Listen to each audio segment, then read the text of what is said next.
안녕하세요. 진태산입니다. 최근 중국 주식시장의 급격한 변동과 함께 중국 각지의 은행들은 신용대출 자금이 주식시장으로 유입되는 것을 엄격히 금지하는 공고를 발표했습니다. 이는 대출을 받아 주식에 투자하는 위험을 방지하기 위한 조치입니다. 그렇다면 왜 은행이 갑자기 이러한 정책을 내놓았을까요? 한 네티즌은 이번에 주식시장에 뛰어든 신규 투자자 중 상당수가 대출이나 빚을 내어 주식에 투자한 사람들이라고 밝혔습니다. 심지어 일부는 2000년대 출생자들이었고 많은 사람들이 결국 원금도 잃고 대출을 갚을 수 없게 되자 정부와 은행은 당황한 상태입니다. 대출은 왜 받으려고 해? GS에서 대출을 80만 원 받을 수 있을 것 같아. 우리 작년에 20만 위안 손해본 거 잊었어? 그래도 대출 받아서 주식 투자할 거야. 살림은 어떻게 하려고? 이렇게 사는 게 싫어. 어떤 삶이 싫은데? 그럼 적게 먹고 적게 쓰면 되잖아. 내가 말하는 건 부자였던 시절이야. 배부르게 먹고 하고 싶은 거 다 할 수 있었던 그런 삶 말이야. 그럼 열심히 벌면 되잖아. 성실하게 일하면 되는 거 아니야? 성실하게 일해선 큰 돈을 못 벌어. 그냥 수처럼 일만 하라는 말이야? 내가 하는 말 정말 모르겠어. 2000년대생들 정말 큰일 났어요. 이번 주식시장의 목표 고객이 누구였죠? 저축이 있는 중산층이었잖아요. 그런데 실제로 누가 주식시장에 뛰어들었나요? 헛된 꿈을 꾸고 대출을 받아 주식에 투자한 사람들, 바로 가난한 사람들이에요. 부모님들, 제발 자녀들을 잘 지켜주세요. 자녀들이 대출받아 주식에 투자하지 않게 꼭 막아야 합니다. 돈을 벌든 잃든 결국 자녀의 인생이 망가집니다. 이번 주식시장 상승은 경동, 미단, 화폐, 차폐, 미대 그리고 도서만 같은 대출 플랫폼들의 후원 덕분입니다. 부모님들, 이 영상을 꼭 자녀들에게 보여주세요. 대출로 주식 투자하면 안 된다고 절대 하지 말라고 말해주세요. 왜냐하면 80년대생들은 대출로 주식에 투자할 생각조차 하지 않아요. 오래된 투자자들은 손실이 나면 바로 빠져나오죠. 그런데 2000년대생들은 달라요. 이들은 소액 대출 플랫폼에서 30만에서 40만 위안을 빌려 주식시장에 뛰어듭니다. 그리고 한번 크게 손해를 보면 그냥 탕핑 상태로 살아갑니다. 얼마나 많은 2000년대생들이 주식 투자에 돈을 빌렸는지는 모르지만 은행에 근무하는 한 친구는 말했어요. 만약 대출 자금이 주식시장으로 흘러들어간 것이 발견되면 즉시 대출 계약을 중단할 거라고요. 하지만 계약을 중단한다고 돈이 바로 돌아오는 건 아니죠. 이미 돈은 탕핑 상태니까요. 그 친구의 이야기에 따르면 어떤 사람이 10만 위안을 대출받아 주식에 투자했는데 2만 위안을 벌었대요. 그러면 12만 위안을 벌었다고 생각한대요. 그런데 또 다른 친구는 10만 위안을 빌려 4만 위안을 잃었는데 그래도 자기가 6만 위안을 번 것처럼 말하는 거예요. 대출금을 갚아야 한다는 건 전혀 생각하지 않더군요. 자기 능력으로 빌린 돈인데 왜 갚아야 하냐고 말한대요. 그 말을 듣고 정말 화가 나더라고요. 요즘 젊은이들이 너무 무책임한 것 같아요. 신용을 잃는 건 신경도 쓰지 않고 문제가 생기면 배달이나 다시 하면 된다고 쉽게 생각하는 거죠. 하지만 교육자로서 이건 절대 좋은 일이 아니라고 생각해요. 만약 돈을 잃게 된다면 그 후에 정상적으로 일을 할 수 있을까요? 한번 돈을 많이 벌면 마음이 흔들려요. 하루에 수만 위안을 벌어본 사람은 월급 몇천 위안을 받으며 다시 일하기 힘들 겁니다. 문제는 일상생활에서 그렇게 많은 투기 기회가 없다는 거예요. 최근 중국의 소셜미디어에서는 대출로 주식 투자에 대한 논의가 뜨겁습니다. 비록 은행은 소비 대출 자금이 주식시장으로 흘러들어가는 것을 명확히 금지하고 있지만 3% 이하로 떨어진 대출 금리에 많은 사람들이 여전히 대출을 시도하고 있습니다. 이로 인해 대출 신청이 급증했습니다. 중국 일부 은행의 소비 대출 상품 금리는 2.88%에서 2.98%로 인하되면서 많은 고객들이 대출을 신청했습니다. 한 대형 은행의 직원은 대출 신청이 너무 많아 시스템이 멈췄다고 하며 기술부서가 휴일 마지막 날까지도 일을 처리하느라 야근했다고 전했습니다. 그러나 은행과 규제당국은 대출 자금이 주식시장으로 유입되는 것을 매우 경계하고 있으며 이미 여러 은행이 위반으로 처벌받았습니다.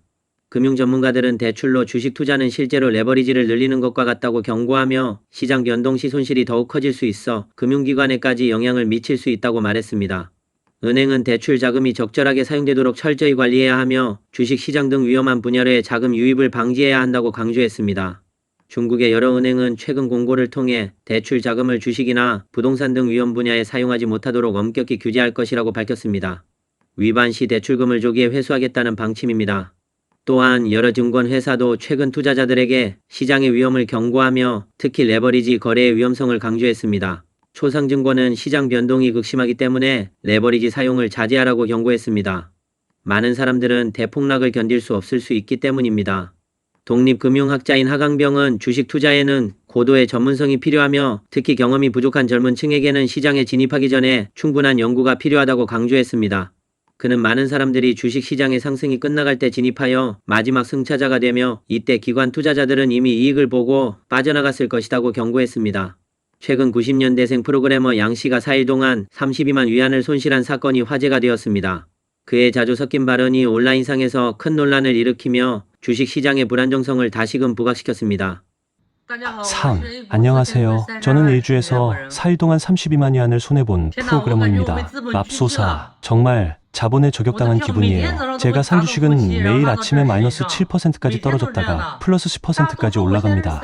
매일 똑같은 패턴을 반복하고 있어요. 사람들은 제가 지금 개미 투자자의 대표라고 말합니다.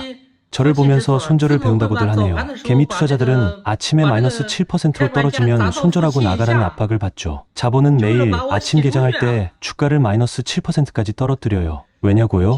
바로 개미들을 내보내려고 그러는 거죠. 오늘은 정말 너무 참혹해요. 너무 참담합니다. 여러분께 보여드릴게요. 정말 참담합니다.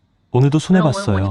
여러분, 오늘도 손해봤어요. 오후에 다시 업데이트할게요. 아무튼 제가 손해를 보더라도 여러분은 꼭 돈을 벌었으면 좋겠어요. 여러분 모두 이익 보시길 바랍니다. 그럼 이만.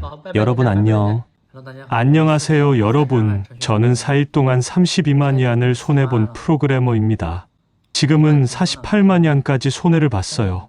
어제는 업데이트를 멈췄습니다. 너무 힘들고 지쳐서요. 고통이 너무 큽니다. 많은 악플러들이 제가 가상거래를 하고 있다고 말하는데 이제 그만하려고 합니다. 감사합니다.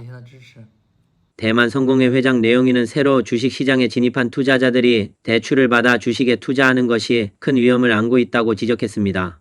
이는 개인의 자금 흐름을 끊을 뿐만 아니라 은행의 부실 대출 위험을 증가시켜 전체 금융 시스템을 위협할 수 있다고 경고했습니다. 또한 중국 정부가 여러 구제 정책을 내놓았음에도 불구하고 주식시장을 안정시키는 데는 한계가 있다는 보고도 나왔습니다. 하강병은 이러한 계획 경제식의 주식시장 관리 방식은 정부의 과도한 개입이라며 오히려 시장 혼란을 가중시킨다고 비판했습니다. 그는 중국 내 투자 선택지가 제한된 상황에서 부동산 시장이 침체되고 주식시장이 일부 투자자의 첫 번째 선택이 되었지만 시장의 거품은 결국 터질 것이라고 말했습니다. 일부 분석가들은 중국의 현재 경제 모델이 민주주의와 시장 자유가 부족한 상황에서 일본의 잃어버린 10년과 유사한 문제에 직면할 수 있다고 경고하고 있습니다. 블룸버그 통신에 따르면 중국 은행업계는 이번 주에 예금 금리를 인하할 예정이며 이는 300조 위안의 영향을 미칠 것으로 예상됩니다. 소식통에 따르면 1년 만기 정기 예금 금리는 최소 20bp 하향 조정될 수 있으며 장기 예금 금리는 최소 25bp 하향될 가능성이 있습니다. 이는 7월에 이어 올해 두 번째 금리 인하입니다. 한편 외환 시장에서는 최근 중국 중앙은행의 개입으로 위안화 환율이 잠시 7위안 이하로 반등했습니다. 국유기업과 권력층 자본 그리고 월스트리트 자본이 고점에서 주식을 매도한 후 달러로 자금을 전환하여 중국을 떠나면서 주식과 외환의 동반 하락 현상이 나타났습니다. A주는 단 3일 만에 16% 폭락했고 위안화는 일주일 만에 1600bp 하락하여 10월 15일 기준으로 환율이 7.132안까지 하락했습니다. 이는 지난 2주 동안 누적 2% 하락한 수치입니다. 시장 분석가들은 위안화 환율이 7.3을 넘고 A주가 3,000포인트 이하로 떨어질 가능성이 매우 높다고 경고했습니다. 현재 자금의 달러화 전환이 일상화되면서 주식과 외환의 동반 하락이 전체 금융위기로 이어질 위험이 커지고 있습니다. 중국 정부는 자금 유출을 막기 위해 여러 조치를 시행하고 있으며 외화 전환을 엄격히 통제하고 슈퍼부유층의 해외 투자 수익에 세금을 부과하기 시작했습니다. 일부 부유층은 세무당국으로부터 자가검사를 받거나 조사를 받으라는 통보를 받았으며 이들은 최대 20%의 투자 수익세를 부담해야 할 수도 있습니다. 특히 1,000만 달러 이상의 해외 자산을 보유한 이들이나 홍콩, 미국에 상장된 기업의 주주들이 그 대상입니다. 이러한 상황은 중국 경제의 엄중한 상황을 부각하고 있으며 금융위기의 위험이 점차 증가하고 경제적 한겨울이 도래한 것으로 보입니다. 주식시장에서 이러한 큰 소동을 일으켰지만 중국 당국은 언론 통제를 강화하고 있으며 최근 주식시장에 대한 부정적인 의견은 중국 인터넷에서 대대적으로 삭제되고 있습니다. 부붕의 웨이보 글도 삭제되었는데 이는 당국이 정보 차단막을 만들어 주식시장에 대한 비관적인 목소리를 차단하려는 의도를 보여줍니다. 이는 개미 투자자들이 생각 없이 시장에 몰리게 하고 매수세를 이끌어내기 위한 시도로 보입니다. 동시에 중국 당국은 상장 기업에 대해 엄격한 주식 매도 제한을 시행했습니다. 법적인 수단으로 매도 행위를 위협하며 기업들은 주식을 다시 매수만 할 수 있고 매도는 금지되었습니다. 이러한 강제적인 매수 조치는 시장에 대한 우려를 불러일으켰습니다.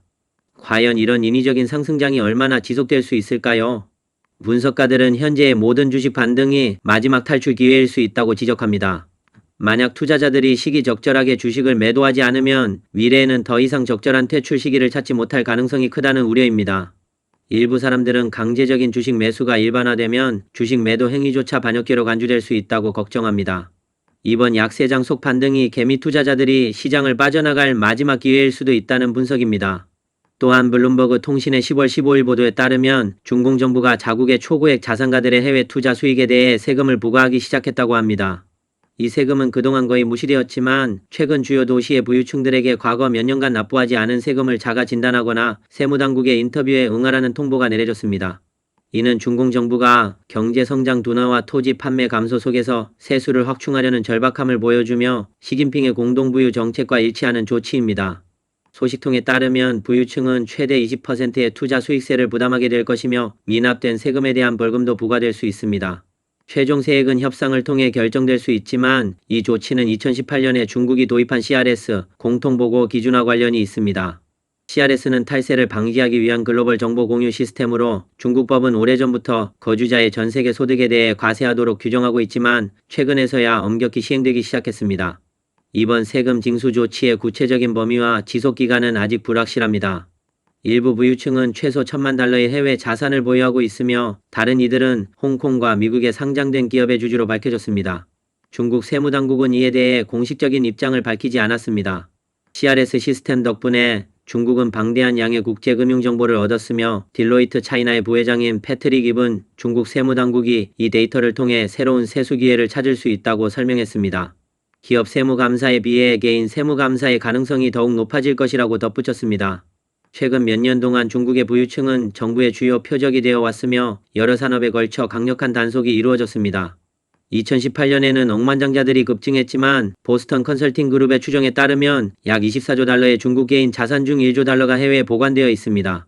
이러한 단속 조치로 인해 부유층의 신뢰는 크게 위축되었고 이민자 수가 급증하여 2021년 이후 120만 명 이상의 중국 부유층이 중국을 떠났습니다. 한편 재정 데이터에 따르면 2024년 8월까지 중국의 재정 수입은 2.6% 감소했으며 세수 수입은 5.3% 줄어들었고 지방정부의 토지 판매 수입은 25% 감소했습니다. 이를 해결하기 위해 중공 정책 위반자들은 9월 말에 대규모 지방정부 부채 교체 계획을 포함한 일련의 자극 정책을 발표했습니다. 세무 전문가 피터니는 향후 개인소득세법의 집행이 더욱 엄격해질 것이며 특히 고소득 개인의 해외 소득이 세무당국의 주요 목표가 될 것이라고 지적했습니다. 이 세금 정책 발표 후 중국 A 주식 시장과 홍콩 주식 시장에서 즉각적인 반응이 있었습니다. 상해 종합지수, 심천 성분지수, 창업한 지수가 모두 2.5% 이상 하락하며 개장했고 홍콩 항생지수는 3.67% 하락했습니다. 이번 영상은 여기까지입니다. 시청해주셔서 감사합니다.